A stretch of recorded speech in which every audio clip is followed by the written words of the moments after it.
Hey guys, tonight's absolutely thrilling episode is about a period that's frequently painted as a dusty, dull, disease-ridden blur, the Middle Ages. But what if I told you that life back then wasn't just about dodging plagues or getting hacked down on battlefields? Nope.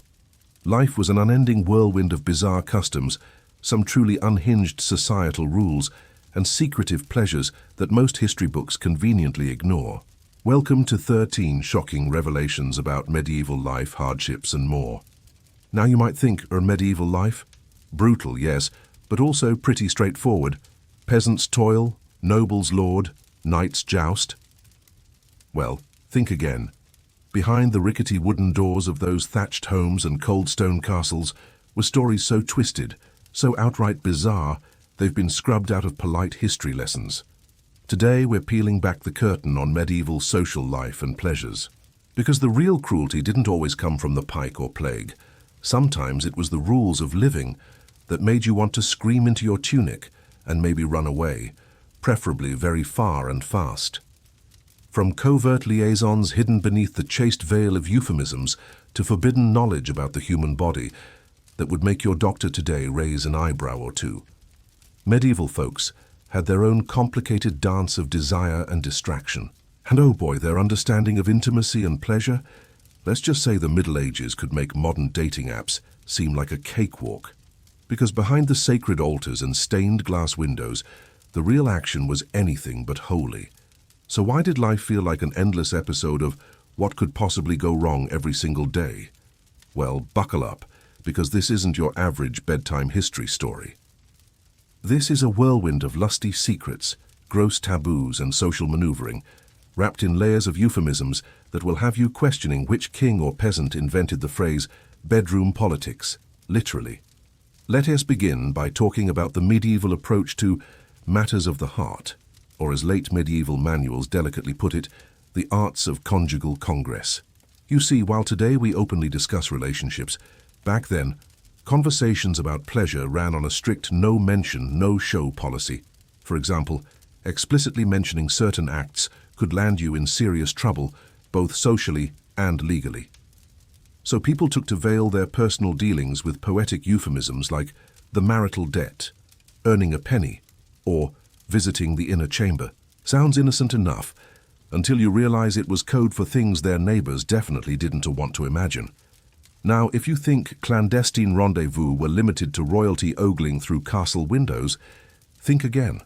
The medieval period was practically swimming with covert liaisons, involving everyone from knights and nobles to merchants and peasants. Take the infamous scandal of King Edward II of England in the early 1300s.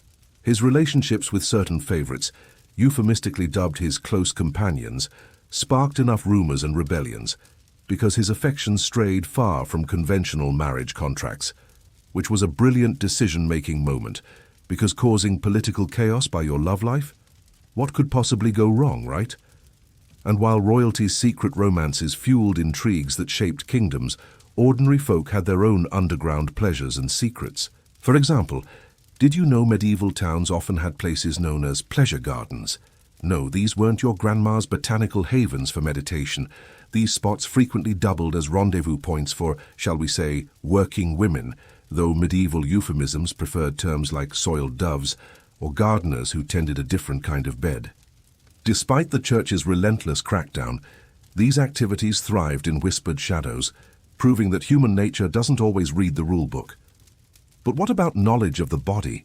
You might imagine medieval doctors as stern, gloomy figures doling out leeches and prayers, which isn't entirely wrong. Yet behind their grimy textbooks were surprising revelations about how sexuality and health intertwined, tangled in a stew of superstition, religion, and emerging science. For instance, medieval sex manuals like the infamous Trotula circulated widely, not just offering advice on pleasure, but also bizarre warnings that certain sexual acts could result in demons invading your body. Demon possession, really. It was a neat way to keep people in line, behave in the bedroom, or evil spirits might RSVP uninvited. But wait, there's more disturbing evidence about medieval social life. How about the fact that some marriages were essentially business contracts where consummating wasn't just an act of love, but a legal obligation. If the couple failed to meet these duties, annulments could be sought, sometimes dragging the scandalous details of bedroom behavior into the public square. So not only was your sex life a private affair, but it was potentially a public trial. Talk about pressure to perform and stay out of trouble. Imagine that awkward town gossip, amplified by accusations of failing the marital debt. Now, if you think maybe medieval pleasure was reserved only for the men, think again. Women had their own complex relationships with pleasure, often entangled in contradictions. On one hand, church teachings generally painted female desire as dangerous and sinful, but on the other, including in their own writings, medieval women sometimes sought and relished intimate knowledge, sharing secret remedies and advice on female comfort. It wasn't all forbidden fruit. There was a thriving underground heartbeat of female empowerment, even if it was tightly tangled in layers of taboo and danger. Speaking of danger, let's touch on an oddly fascinating subject: medieval contraceptives. Yes, believe it or not, there were attempts at birth control long before modern pills and devices. Herbal remedies, potions, and even bizarre amulets were employed to stifle fertility. Some of these methods were incredibly risky, like inserting dried herbs into the uterus or drinking toxic concoctions. But desperate times call for desperate measures, and medieval couples, just like us, wanted to avoid unexpected family expansion. Of course, the church heavily frowned upon this, cheating the natural order, labeling such acts heretical or sinful, because who doesn't want to complicate basic biology with layers of religious guilt? And then there was courtly love, the medieval invention that would make every modern dating coach blush or cringe. Unlike the straightforward marriages for property or alliance, courtly love was all about the thrill of longing from afar. Secret poems, wrapped gifts, and barely concealed crushes on unattainable noblewomen. It's basically medieval catfishing, but without the internet. Yet underneath the romantic gloss lay a socially accepted outlet for sexual frustration and expression. Think of it as the original friends with benefits situation, minus the benefits and with a lot more dramatic poetry. But it wasn't just nobles playing this game. Folk songs, tales, and even church sermons often contained veiled references to forbidden desires and hidden flames burning behind the social facade.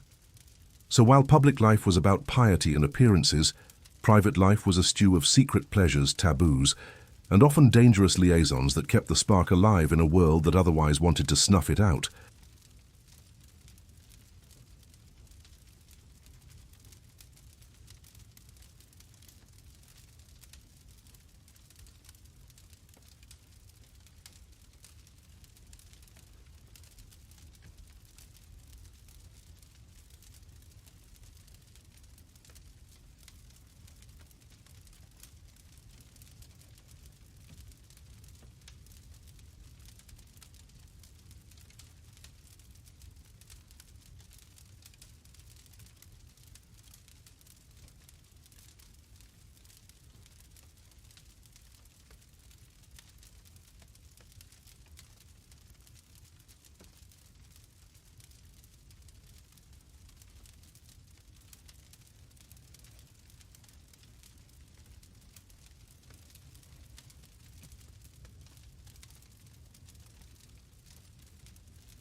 Of course, no discussion on medieval sexual life would be complete without naming the elephant in the room, the infamous bawdy tales and the role of taverns in social lubricating.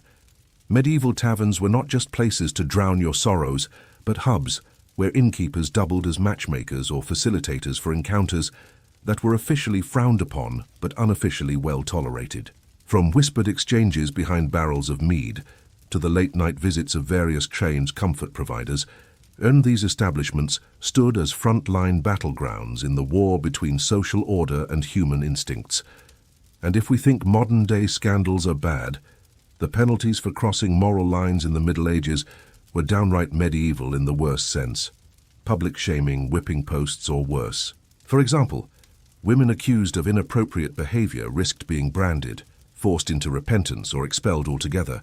The church and secular courts were constantly on the lookout to stamp out deviant behavior, which, considering how human desire works, was an excellent way to ensure no one ever just peacefully enjoyed their private life.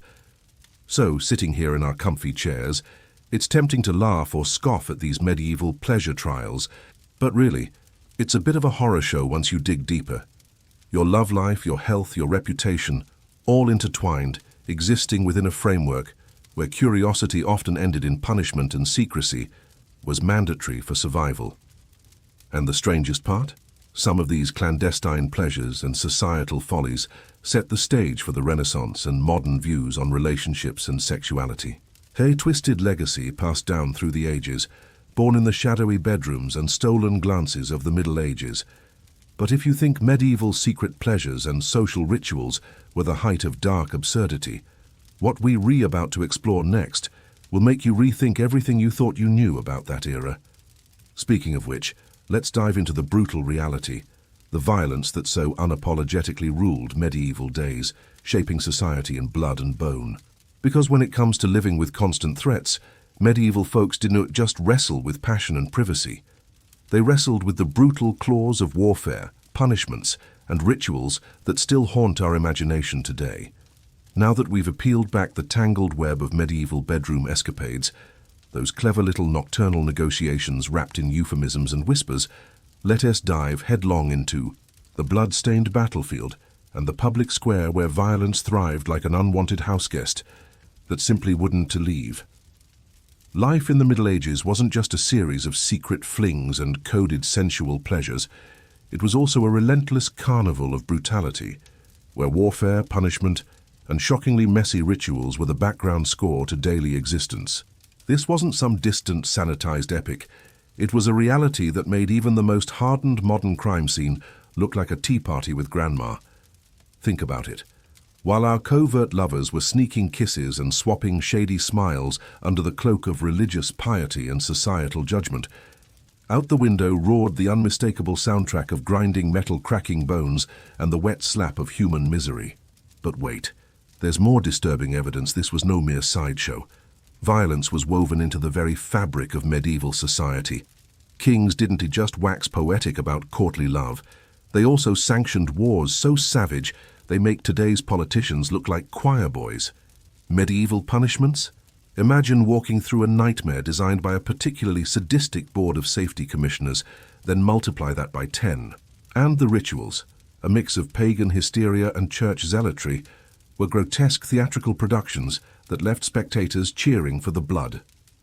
To put this into context, consider the 14th century, say around 1346, when Edward III of England led his troops to the Battle of Crécy. This wasn't a polite game of let us see who has the sharpest sword. It was an orgy of violence where thousands perished, and the longbow wielded by English archers shredded French knights off their horses like rag dolls. Chroniclers like Froissart didn't hold back on describing the carnage. Horses trampled bodies, the ground was slick with blood, and victory smelled more like iron than glory. Medieval warfare wasn't a chessboard. It was a blood-stained butcher's stall. But warfare wasn't the only stage for medieval bloodlust. Public punishments were the official Netflix of the day, only with more screams and less buffering. If you thought getting a speeding ticket is harsh, try being the criminal who faced the breaking wheel, also known as the Catherine wheel, a device designed explicitly to make you question every life choice that led you there. The accused would be lashed or have their limbs crushed by iron bars, all while the crowd feasted their eyes on this human jigsaw puzzle. Tacitus, a historian whose opinions carry the weight of authority, wrote of such spectacles carefully orchestrated to instill a wholesome fear of law-breaking. The message was loud and clear: misstep, and your death won't be quick or polite. It'll be a slow, excruciating exhibit. Interestingly, these dreadful rituals indicate an insatiable societal appetite for violence as public entertainment. Feasts, fairs, and market days often doubled as opportunities not just to barter goods, but to witness the state-sanctioned dismemberment of lawbreakers. This public spectacle was not merely about punishment, it was a bloody form of social control. Meanwhile, at the hands of nobility, violence took on another form. Court intrigue wasn't settled with words, but with poison, conspiracies, and well-placed daggers. The ruthless Machiavellian dances of power were practiced long before Machiavelli put quill to parchment. And let's not forget the rampant feuding families who waged their wars like medieval gangsters, paying blood debts and swapping heads like they were baseball cards. Here's a little-known gem for you. In the early 13th century, the German city of Cologne hosted a peculiar punishment ritual known as the Blood Court. According to the chronicler Helmut of Bossau, thieves and bandits weren't just imprisoned or fined. They were forced to fight wild animals right in the city square, sometimes to the death. Talk about a public relations disaster if one of these combatants chomped an official instead. As if battling wild beasts wasn't horrifying enough, medieval man believed violence had a supernatural dimension. Ritualistic cruelty, such as the ceremonial torturing of effigies or symbolic scapegoats, was thought to cleanse communities of sin and evil spirits. The infamous flagellants movement of the 14th century epitomized this belief. Groups of penitents would whip themselves mercilessly in public streets, convinced their bloodshed would protect them from the ravages of the Black Death. This wasn't just self-punishment. It was systemic violence cloaked in pious fervor, and it often incited mob violence against vulnerable minorities blamed for attracting divine wrath. Religious zeal and bloodlust, a deadly cocktail that brewed centuries of misery. While our earlier segment showed how intimate lives were a tangle of coded messages and forbidden liaisons, the public sphere was a gladiatorial arena soaked in actual blood and gore. And the violence didn't limit itself to the obvious. In the domestic sphere, arguments might escalate to the extent the medieval justice system had a field day deciding who got chopped, hanged, or burned. Suetonius, though a Roman writer, starkly contrasts these periods when he critiques excesses of power, but the Middle Ages took it to a whole different level. Justice was less about fairness and more about spectacle. Let's discuss the infamous execution method of hanging, drawing, and quartering in England from the late 13th century onward. It was the ultimate triple-threat punishment reserved for traitors rather than your garden variety thief. The condemned would first be drawn to the execution site, dragged behind a horse, then hanged nearly to death, disemboweled, and finally, their bodies cut into 4 parts and displayed as a warning to others. Charming hospitality, isn't it? This spectacularly gruesome ritual reflected a government's determination to instill fear while entertaining its populace, a distorted combination no modern-day leader would openly advertise. What could possibly go wrong? But violence was not just a tool for the state, it was also a social equalizer. Peasant uprisings like the English Peasants' Revolt of 1381 showcased how ordinary people wielded violence as a direct response to unbearable hardship. The revolt wasn't your standard rebellion. It was a chaotic whirlwind of revenge, destruction, and raw anger. Richard II, a mere boy of 14, found his throne challenged by a mob that executed unpopular officials and tore down symbols of feudal oppression. The medieval world's constant cycle of violence wasn't limited to wars between armies, but permeated everyday life and class struggles. The brutality of medieval warfare extended beyond the battlefield's immediate haze into sieges where starvation, disease, and psychological torture joined the ranks of axes and arrows. Take the Siege of Orleans in 1429, Joan of Arc's legendary crusade, where combatants endured months of relentless brutality and civilians faced starvation and massacres. Sieges were medieval versions of burn it all down and see who comes crawling. and they often ended with mass executions or forced expulsions, further intensifying the violence embedded in daily life. And if you think medieval punishment was all about making victims suffer physically, think again. Economic violence was a favorite tool for rulers and landlords. Fines, forced labor, and confiscations were routine instruments of control designed to keep the peasantry in line through fiscal despair. A reference to this is found in numerous charters and manorial records that list penalties for everything from poaching to being rudely frank with a Lord S. Steward.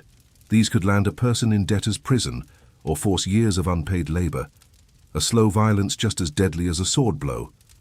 What about violence towards women, an oft overlooked domain in mainstream medieval histories? Far from the romanticized tales of courtly love, many medieval women endured domestic violence, public shaming, and even death for stepping outside prescribed roles. Accusations of witchcraft, often a veiled excuse for punishing women seen as threats to the patriarchal order, led to torture and execution. The infamous witch trials, especially from the late medieval period into early modernity, demonstrated how misogyny weaponized violence under the guise of community protection.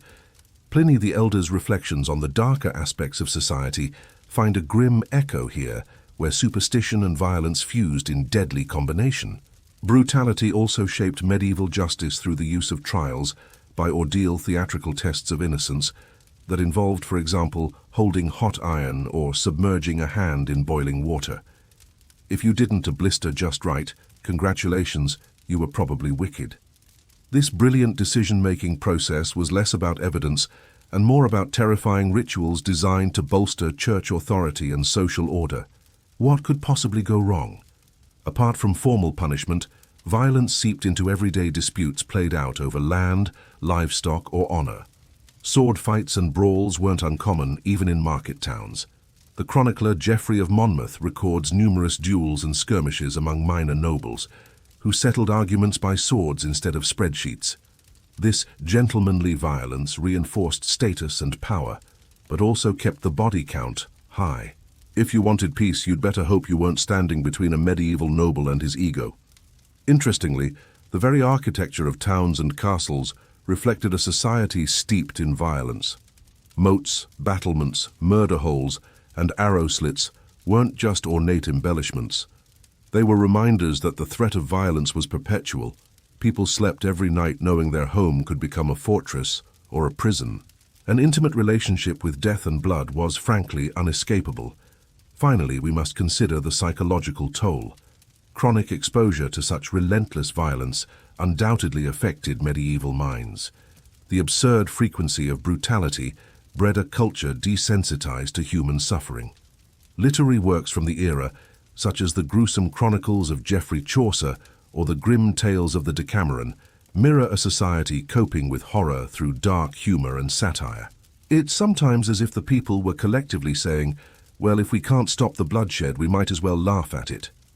As we scale the ladder of medieval violence from battlefield butchery to the terrifying rituals of justice and social control, a pattern emerges. Violence wasn't a bizarre aberration, but a normalized, even celebrated part of life. And the common folk, noble lords and clerics alike, were players in this bloody theater, balancing fragile power with cruelty. Yet the story doesn't end here. Medieval life's hardships weren't just about who stabbed whom or who was thrown into a pit. No, dear listener, what comes next is a dive into the truly bizarre, the strange customs, hygiene horrors, and diet disasters that made everyday survival feel like a waking nightmare. Speaking of systematic violence, the bizarre ceremonies we're about to uncover will make assassination look like child's play. Stick around. The Middle Ages weirdness parade is just getting started. The blood and bone of medieval violence we just peeled back was brutal, systematic, and lacked even the faintest hint of modern decency. But if you thought the Middle Ages were all about swinging swords, brutal executions, and political assassinations that make today's politicians look like choir boys, prepare for a detour into the realm of bizarre everyday customs that define just how twisted daily existence could be. Because medieval life wasn't just about getting stabbed, tortured, or publicly humiliated. No, the common folk and nobility alike lived under the shadow of customs so weird and riddled with superstition that you'd wonder if they were trying to invent suffering on purpose.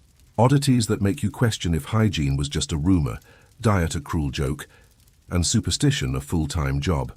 Let's start with something both basic and horrifying: personal hygiene. It's almost laughable to think about today, but medieval cleanliness was a disaster wrapped in the fog of ignorance. Baths were not the routine relaxation you might imagine.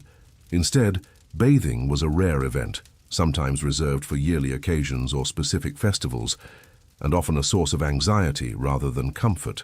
Why? Because water was believed to not only open the pores, but also welcome in all sorts of evil spirits and illnesses. Yes, that's right. People feared that getting too clean would invite diseases in through their open skin. Brilliant decision-making. This meant most people smelled like they lost a fight with a cesspit, which might explain medieval Europe's reputation for stench even centuries later. Clothes were washed even less frequently, just swapped out when they could no longer stand the smell. Not because of fashion trends, but because laundry was an awful affair involving heavy manual labor and scarce resources. Pliny the Elder, way before the Middle Ages, warned that water could open the body to illness. Medieval physicians and monks who passed down medical knowledge echoed similar thoughts. Hygiene for health was basically a myth, and don't think the nobles were exempt. Figures like King Henry VIII preferred sweet-smelling perfumes and aromatic gloves to cover the odor of their bodies, a kind of medieval deodorant workaround. On the bright side, the use of spices for masking stench in food and on skin did drive up international trade profits, so silver lining. Now on to diet, because nothing says starvation and misery like medieval meals. The typical peasant daily fare was a thick gruel made from barley or rye, occasionally supplemented by cabbage or wild herbs when they were lucky.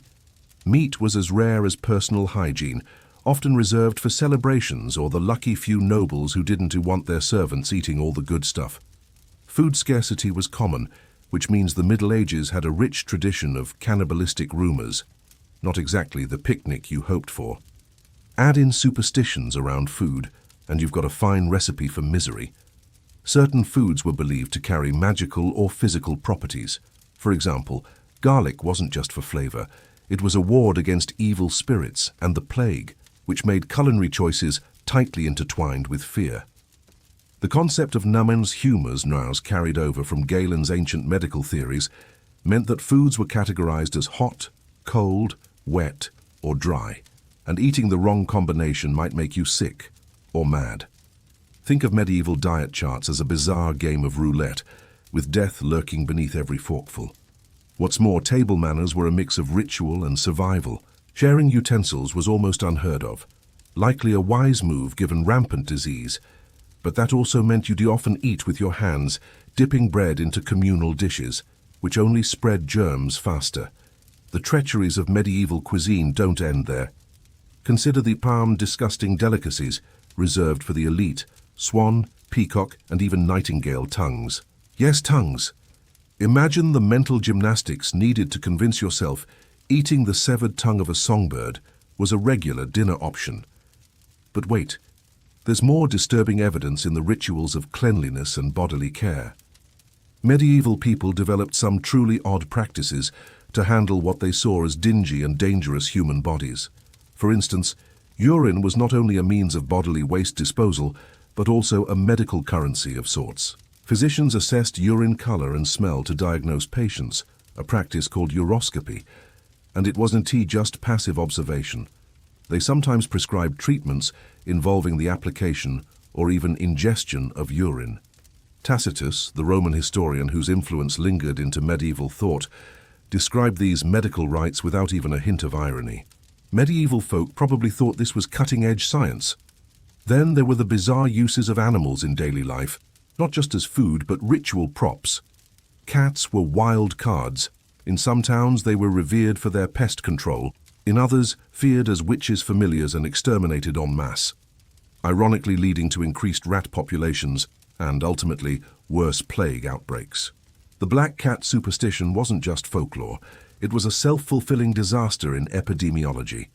Ravens and crows, too, had symbolic significance, but some thought that feeding or watching their movements could ward off evil or summon doom, depending on regional tradition. When your best pest control is a black cat that could also land you burnt at the stake, you know you're stuck between a rock and a hard place.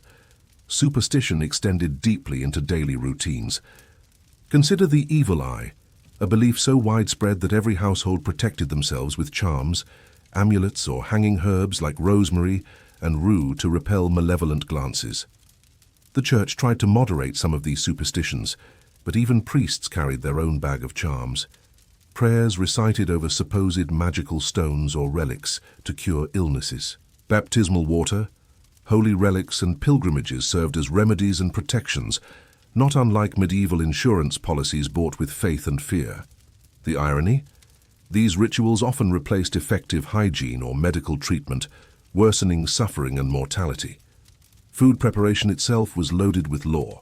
Salt, for example, was a prized commodity not only for flavor and preservation, but also believed to have purifying powers. It was sprinkled to repel witches and evil spirits, like some kind of medieval garlic salt defense. In England, adding salt to a newborn's mouth was a common protective rite. But too much salt, that was another misfortune on the horizon. When famine struck and salt was scarce, food spoiled quickly, and starvation or worse poisoning loomed large. Now, setting the stage for the truly bizarre, fear of the supernatural was woven into countless customs. One that survived from pagan roots was the mummers' play, performed at Christmas or certain festivals. Characters like the hobby horse or the wild man wore grotesque costumes and masks, engaging in violent mock battles that acted as symbolic reenactments of life, death, and seasonal rebirth. But these rituals were not just entertainment. They were believed to influence real-world outcomes like crop fertility or protect the village from evil. Performance was part exorcism, part pagan sacrifice, but entirely bizarre to us today. And if that sounds strange, medieval weddings and funerals were no less odd. Funerals involved elaborate rituals to confuse the dead and prevent them from returning as restless spirits or demons. In 14th century England, it was common to place coins under the tongues of corpses, ostensibly to pay Charon, the ferryman of the dead. Yet the church simultaneously condemned this as pagan superstition. Yet within the same breath, Christian burials included exorcisms and prayers to keep evil at bay, blending the sacred and the superstitious in equal parts. For weddings, because marriage was a contract more than a love story, sometimes bizarre customs appeared, like the ritual insertion of lucky charms or bizarre dances that looked more like exorcisms than celebrations. Let's also not overlook the personal grooming practices, or the lack thereof, which crossed superstitions and ignorance with outright neglect. Barber surgeons wielded razors with enthusiasm, but little hygiene. Bloodletting, a practice carried out to balance humors, was accompanied by haircuts or tooth extractions, an all-in-one medieval spa treatment if you could survive it. The smell in those barber shops must have been unbearable, a pungent mix of blood, sweat-soaked wool, and unwashed scalps. Somehow these were considered places of health and rejuvenation. Speaking of health, the medieval obsession with bodily fluids went beyond uroscopy. They believed that illnesses were caused by imbalances of 4 humors: blood, phlegm, black bile, and yellow bile. This pseudoscientific belief guided medical treatments that involved purging, vomiting, and copious bleeding, practices that often killed patients faster than the disease. The psychological strain on people helpless under these medical rituals deserves mention. Imagine living in an age where your doctor cuts your veins open and hopes you don't bleed out, all based on the idea that your personality had turned sour. All these bizarre customs, bodily, dietary, spiritual, formed a tightly woven web of medieval misery, where suffering was ritualized, medical care was often just elaborate guessing, and superstition dictated everyday behavior. With such insanity baked deep into the culture, it's no surprise that the Middle Ages were an era where survival wasn't just about courage, but navigating puzzling and frightening traditions that seemed designed to sap the soul. Understanding these oddities in hygiene, diet, and superstition is crucial because they set the stage for what's arguably the peak of medieval madness: the rise of pseudoscience healing and harming, the alchemists. herbalists and quacks who promised salvation but usually delivered torment. The medieval mad science of quack doctors, potions brewed from poisonous plants, and terrible surgeries carried out under the guise of knowledge were the natural consequence of a world where bizarre customs met desperate needs. So as we prepare to dive into the final stretch of this descent into medieval darkness, keep in mind that every ritual, every strange habit, every fearful superstition was less about progress and more about survival through fear, ignorance, and an astounding tolerance for pain, physical, mental, and spiritual. And if you thought those rituals were the height of medieval madness, wait until you meet the quacks, alchemists, and herbalists who provided intellectual justification for all of this insanity. The bizarre rituals and superstitious hygiene practices we just uncovered make it painfully clear. The Middle Ages were not the shining beacon of rationality and progress one might nostalgically imagine. Bathing less often than a modern houseplant, treating leprosy by dunking in holy water, or relying on bloodletting because someone once thought veins were filled with something other than blood, these weren't just eccentric quirks. They were symptoms of a complete misunderstanding of how the world's plumbing, much less the human body, actually worked. But if you thought medieval medicine was merely quacks dunking people in ponds, brace yourself. The dark art of pseudoscience in those times was an elaborate theater of hope, fear, and financial ruin. Welcome to the thrilling world of medieval mad science, where alchemy wasn't just a mystical pastime, but a serious contender in the race to cure everything from gout to vampirism. By around the 12th century, Europe had become a battleground for knowledge waged between stubborn superstition and the faintest glimmers of natural philosophy.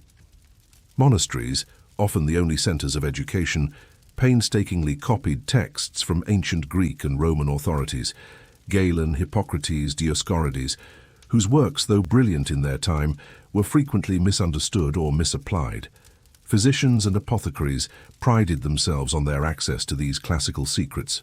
Yet frequently, their scientific methods blended empirical observation with ritual, folklore, and elaborate guesswork that makes today's wellness industry look like a well-oiled machine. At the heart of medieval medicine was the enduring theory of the four humours: blood, phlegm, black bile, and yellow bile. Balancing these bodily fluids dictated health. An excess or deficiency meant illness. Unfortunately, the treatments offered were often far more aggressive than helpful. Bloodletting, the favourite pastime of doctors from Paris to Palermo, was intended to restore balance, and it was so widely practiced that some historians estimate medieval physicians performed it more than 1 million times a year across Europe. Bloodletting was carried out using leeches, lancets, or even winged bleeding cups that would suck out the life force, or at least a cup of your life's fluids, with admirable consistency. But who made these medical decisions? Enter the learned quacks and alchemists, those curators of ancient wisdom and dubious potions. Figures like Theodoric Borgognoni, a 13th century surgeon who, surprisingly, rejected rampant bloodletting in favor of cleanliness and suturing wounds, a practice closer to modern medicine than his peers, were rare. Meanwhile, most doctors dutifully followed Galenic precepts, mixing spider webs with wine or pulverized bones with honey, convinced they had either a cure or a potent poison. What could possibly go wrong? Meanwhile, the household apothecary was a master of herbalism, an arena where natural science and superstition became indistinguishable. Plants like mandrake and belladonna were prized for their mysterious properties, often used to induce trance-like states or drive out evil spirits. The mandrake root, with its humanoid shape, was as treasured as it was feared. According to tradition, pulling it from the ground would release a deadly scream, killing the unfortunate harvester, adding a level of danger that modern pharmaceuticals simply lack. Need a love potion? Press a poisonous leaf into a creepy concoction and wait for some poor soul to swoon, or end up unconscious in a ditch. Alchemy's role in medieval science can hardly be overstated, especially in the 14th and 15th centuries. Often viewed as a mad quest to turn lead into gold, this pseudoscience bore a sinister side. It promised eternal youth, miraculous cures, and universal remedies, enticing noble patrons to fund lavish laboratories filled with vials of glowing liquids and suspicious powders. The famous Nicolas Flamel, a Parisian scribe from the late 1300s, became legendary not for scrupulous scholarship, but for the supposed discovery of the philosopher's stone, a magical substance said to grant immortality and enrich your coffers immensely. His actual scientific contribution, convincing gullible aristocrats to supply him with gold, wine, and babes for his exploding beakers. Of course, no discussion of medieval pseudoscience is complete without mentioning the role of oracles and diviners. The Church officially condemned pagan practices, but the line between legitimate religious ritual and forbidden occult knowledge was often blurred. Prophecies delivered by the likes of Joachim of Fiore in the 12th century intertwined with medicinal recommendations. Astrology, for example, was a serious science. Physicians checked star charts before prescribing treatments, convinced that the heavens dictated illness and recovery. If your horoscope suggested an excess of black bile causing melancholy, it was only logical to imbibe a concoction brewed under a waxing moon while chanting obscure prayers. Sounds foolproof, right? The intellectual roots of these beliefs can be traced back to the uneasy marriage of classical antiquity and early Christian theology, where natural philosophy was both revered and restricted. Galen's anatomical works, rediscovered and translated in the 12th century from Arabic texts, were treated as canonical scripture, but rarely questioned, despite his acute mistakes, like the belief that the liver, not the heart, was the seat of blood production. The Church provided a framework where science could flourish only when it aligned with Scripture, creating fertile soil for half-truths and alchemical fantasies to blossom. Clergy often doubled as controversial healers and scientists, with monasteries functioning like proto-research centers full of herbal gardens, crucibles, and scribes recording every experiment, whether successful or catastrophic. Backing up these scholarly delusions was a psychological cocktail of ignorance, anxiety, and desperate hope. Carl Jung might have called it a collective shadow projected onto the body and spirit, except medieval peasants and nobles alike simply called it Tuesday. The blurring of boundaries between medicine, magic, and religion catered to human fears and needs. The terror of death, the hope for salvation, and the ever-pressing desire for profit. The intellectual corruption inherent in medieval medicine is clear when we realize that credible scientific breakthroughs were often buried under centuries of superstition, trial, and error, or worse, deliberate fraud. Turning to specific cases, one could examine the life and times of Paracelsus, the enigmatic 16th century Swiss physician and alchemist who stood at the boundary where medieval ignorance spilled into Renaissance enlightenment. Paracelsus lambasted his contemporaries for relying on outdated texts and superstition, advocating instead for chemical remedies and the concept of dose-dependent toxicity, a revolutionary idea that poison can be a medicine in the right quantity. Yet even he entertained notions of elemental spirits and mystical forces. His remedies combined arsenic, mercury, and sulfur with mystical incantations, a cocktail both dangerous and weirdly ahead of his time. But wait, there's more disturbing evidence. The infamous medieval plague doctors, easily recognizable with their eerie beaked masks stuffed with fragrant herbs, were not just costume oddities. These masks were designed based on the miasma theory, that diseases spread through evil vapors in the air, a theory so imaginative it makes today's flat earth proponents seem sober. The masks held lavender, mint, and other perfumed herbs to purify the air the doctor breathed. Unsurprisingly, their treatments, bloodletting, administering toxic compounds like mercury, or applying heated cauterization, did little to help. Plague treatments often seemed designed to terrify patients into compliance, or serve as convenient scapegoats when the bubonic death toll soared. Further illustrating medieval medical mishaps were surgical procedures that operated literally in the Dark Ages. Without anesthesia beyond a splash of wine or a swift kick, barbers doubled as surgeons, performing amputations, trepanations, drilling skull holes to release spirits, and tooth extractions with ruthless efficiency. Ambroise Paré, a 16th century French barber surgeon, eventually pioneered wound treatment with ligatures instead of cauterization, but only after centuries of medieval masochism masquerading as healing. The pseudo-scientific chaos even permeated everyday items. For example, the ubiquitous theriac was a cure-all concoction that could contain opium, snake meat, and ground pearls, all mixed into a dense syrup that promised relief from everything from the plague to melancholy. Theriac's recipe varied wildly, but gained a reputation akin to snake oil mixed with owl hoots and promises. It was used by kings and peasants alike because, well, when your options range from poison to prayer, why not try a little of each? Drawing parallels to modern times, one might smile at how the wellness industry exploits similar blends of tradition and pseudoscience. Detox teas filled with unpronounceable herbs, miracle elixirs promising eternal youth, or expensive crystals charged with energies echo medieval alchemists selling hope in a bottle. The conspiracy theories proliferating on social media about vaccine side effects or natural cures for diseases recall the desperate faith medieval people placed in oracles and apothecaries.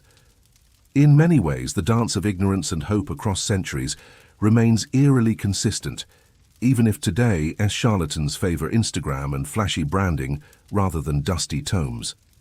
In terms of religious implications, the intertwining of science with Christian dogma fostered a cautious skepticism toward innovation. While the Church preserved knowledge, it also wielded power over its interpretation.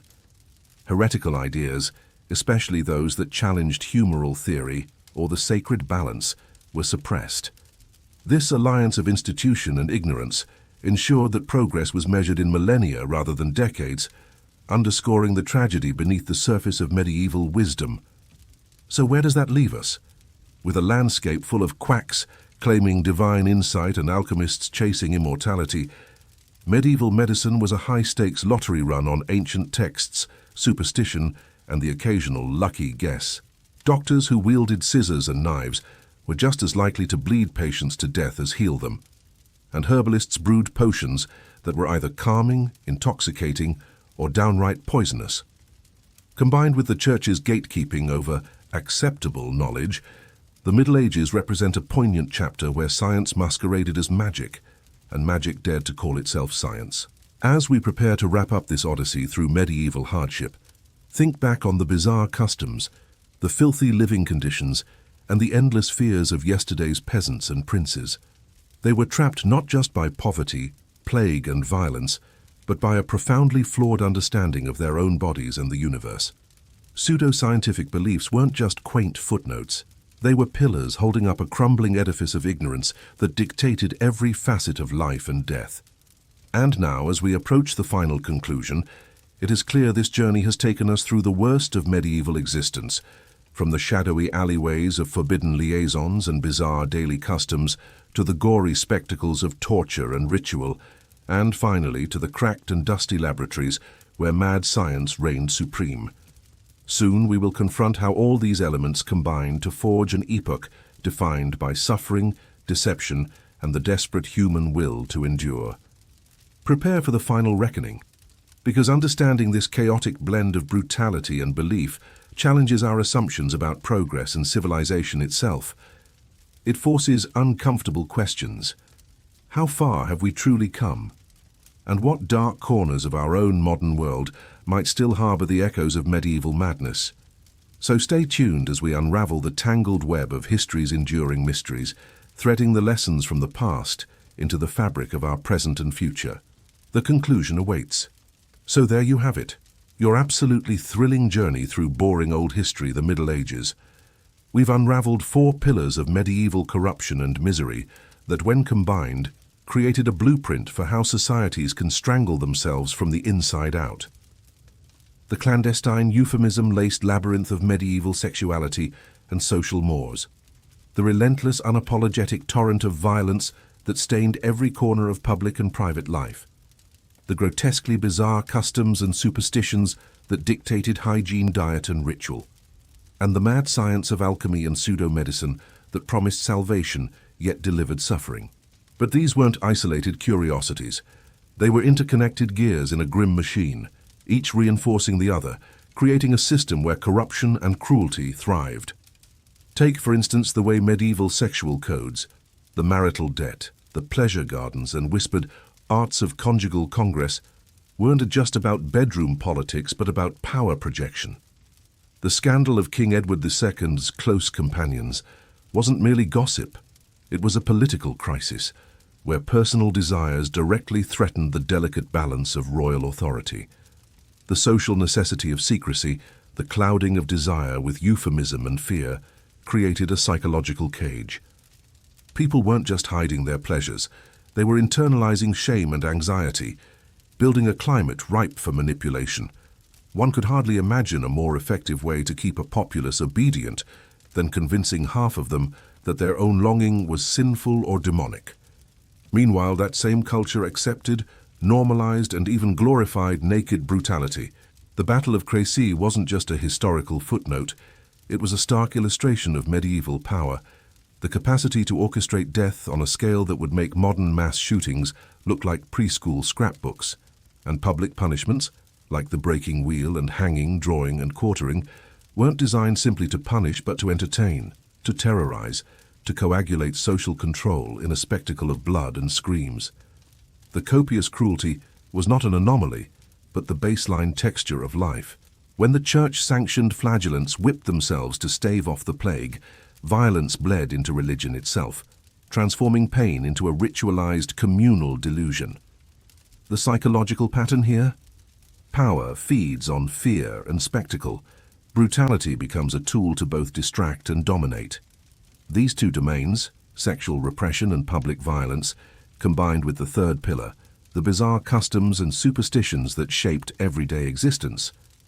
Imagine a society where bathing was feared as an invitation to disease, where black cats could either save your crops or condemn you to the pyre, where body fluids were diagnostic tools and protective amulets hung in every doorway. Hygiene, diet, and rituals were mired in fear and contradictory beliefs, shaped by the invisible hand of superstition that permeated every household. The psychological function was to create order in chaos, control in uncertainty, but it ultimately fostered ignorance and suffering. This web of rituals also created economic and social dependencies. For example, nobles replacing proper hygiene with perfumes, thus fueling sprawling trade and inequality as they masked the misery of the many. And then, finally, the alchemists, the quacks, the pseudo-scientists. They were the icing on this medieval cake of madness. The science of the era wasn't a quest for truth, but a theater of hope, fear, and profit. Bloodletting was less a remedy and more a ritual sacrifice to the gods of ignorance. Astrology dictated treatment plans, and miraculous elixirs mixed ground pearls with snake meat, selling salvation in bottles to the desperate and the naive. Here again, the psychological architecture was clear. A population traumatized by death, disease, and oppression grasped at every straw offered by those willing to peddle fantastical cures, often with ecclesiastical blessing or at least acquiescence. The marriage of ignorance and authority ensured that this system perpetuated itself, embedding corruption into the very fabric of knowledge. Why do these four taboo themes always appear together in corrupt systems? Because they are mutually reinforcing. Social repression feeds fear, which fuels acceptance of violence. Violence creates a climate where bizarre customs flourish as coping mechanisms, and ignorance, in service of power, allows pseudo-knowledge to masquerade as truth. The Middle Ages stand as a testament to this poisonous feedback loop, where power corrupts not just individuals, but entire societies by weaponizing fear, secrecy, spectacle, and false knowledge. If that pattern sounds familiar, well, that's because it isn't ancient history. Fast forward to today, and Donati tell me you don't hear echoes of medieval shadows in modern political scandals that hinge on secret liaisons and euphemisms, where the private misdeeds of leaders explode into public crises. Think of Watergate, or more recent sex scandals where the code of silence preserves power, while whispers and half-truths cloud the public eye. The same psychological mechanisms are at play: a fear of exposure, the elite's hypocrisy, and the public's insatiable appetite for scandal. And the violent thread? Authoritarian regimes worldwide still wield brutality, both physical and psychological, as a weapon. Public spectacles of punishment and fear might not involve breaking wheels anymore, but mass incarcerations, forced disappearances, and state-sponsored violence reinforce the same societal control medieval rulers once practiced so openly. As in the Middle Ages, violence dressed in legality functions as theatre, designed less to enforce justice and more to maintain dominance. Then the cult-like behaviors we saw in medieval superstition have very modern cousins. Think of internet echo chambers, wellness cults and conspiracy theory fringe groups, all modern rituals born of fear and alienation, wrapped in pseudoscience and hypnotic dogma. The medieval alchemists selling snake oil find their heirs in influencers peddling detox teas or magical crystals, promising healing or enlightenment while often preying on the vulnerable. The psychology of hope and fear remains unchanged. It feeds off uncertainty and reinforces tribal identities. The medieval fascination with astrology maps neatly onto today's obsession with horoscopes and personality quizzes, all woven into capitalist enterprises selling curated identity. And finally, the misinformation landscape of the modern wellness industry, stuffed with detoxes, miracle cures, and scientifically unproven claims, is the medieval apothecary rebranded for the digital age. The same dynamic plays out. Trust in authority is substituted with charismatic charlatans. Fear drives consumption. Knowledge is obscured by jargon and spectacle. While the stakes seem different, the underlying dynamics, power, profit, and control, fueled by fear and ignorance, remain eerily similar. Power corrupts through these same mechanisms across centuries. Secrecy and euphemism shield corruption. Spectacle and violence enforce it. Superstition and misinformation disguise it as wisdom. Humans crave order and certainty, especially when confronted by chaos and suffering, making such patterns tragically resilient. Looking back, the historical impact of these medieval hardships is profound. The intertwining of sexual repression, public violence, superstition, and pseudoscience didn't just shape an era. They seeded the societal challenges of the modern world. The Middle Ages didn't end with a polite turning of the page. Their legacy bleeds into our institutions, social norms, and knowledge systems. The Church's confluence with scientific dogma set a precedent for gatekeeping knowledge that has echoed into censorship and anti-intellectualism today. Public spectacles of violence evolved into modern state-sanctioned punishments, surveillance, and control mechanisms. Attitudes towards sexuality, steeped in shame and euphemism, cast long shadows over contemporary social mores, contributing to ongoing stigma and misinformation. Moreover, the alchemists' blend of science and superstition laid the groundwork for both modern science and its shadowy twins, quackery and pseudoscience. The Renaissance and Enlightenment eventually broke many medieval chains, but the skeletons of ignorance and fear remain in societal closets. The political and social systems built on manipulation, fear, and spectacle continue to challenge notions of justice and human dignity. Perhaps the most perverse lesson of all is this: medieval civilization didn't fall because foreign enemies were stronger or more organized. It collapsed because absolute power transformed every institution into a theater of corruption. The secretive bedrooms of nobles and peasants, the blood-soaked battlefields and public squares, the superstitious homes and ritualistic laboratories, all became stages for the same performance, the systematic conversion of vice into virtue through the alchemy of power, fear, and propaganda. And if you think this is just ancient history, well, look around. The costumes have changed, but the play remains the same. Civilization then as now is less a monument to human triumph and more a fragile dollhouse, balanced atop a foundation of hypocrisy, violence, superstition, and self-delusion. We tell stories of knights and kings, plagues and philosophers, but the real saga is the dance of power corrupting everything it touches, dressing cruelty in ceremony, ignorance in wisdom, and fear in faith.